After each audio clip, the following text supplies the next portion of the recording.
منذ قرون طويلة موضوع الحجاب كان وما زال واحد من أكثر المواضيع المثيرة للجدل في المجتمعات الإسلامية. كاين اللي كيشوفوا فريضة دينية واضحة، وكاين اللي كيعتبروه تعبير ثقافي واجتماعي تطور عبر التاريخ.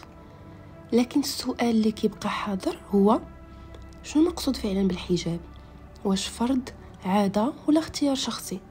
في هذا الفيديو غادي نحاولوا نغوصوا في الأدلة القرآنية ونناقشوا الأحاديث النبوية ونشوفوا كيفاش المجتمع فسر اللباس ديال المرأة عبر العصور. أكثر آيتين كيستدل بهم القرآن هما سورة النور الآية 31 قوله وليضربن بخمورهن على جيوبهن. هنا كيتكلم القرآن على الخمار، واللي في العربية القديمة كان يعني غطاء الرأس اللي كانت المرأة كتستعمله أصلا قبل الإسلام. المقصود كان تغطية الصدر والعنق بالغطاء اللي أصلا فوق الرأس، يعني الدعوة كانت للستر أكثر ماشي لإضافة لباس جديد. ثانيا سورة الأحزاب الآية 59 يدنين عليهن من جلابيبهن.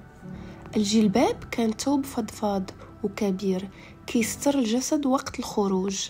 بعض المفسرين قالوا الهدف من هذه الآية التمييز بين الحرائر والإماء في ذاك الزمن باش ما يتعرضوش للأذى في الشارع. فريق كيشوف أن النصوص واضحة في فرض الحجاب، وفريق آخر كيشوف أن الأمر كان مرتبط بسياق اجتماعي وتاريخي محدد ماشي تشريع أبدي.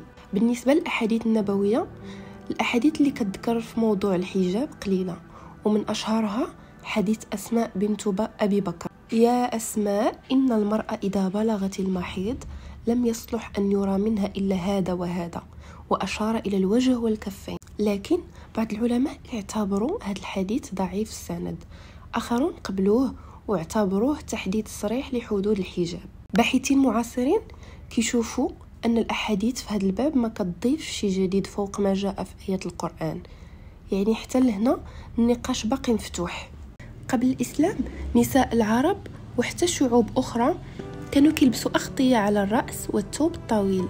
هادشي ما كانش جديد، لكن الإسلام عطاه بعد أخلاقي ربطه بالعفة والوقار. مع مرور الزمن كل مجتمع زاد عليه من العادات ديالو.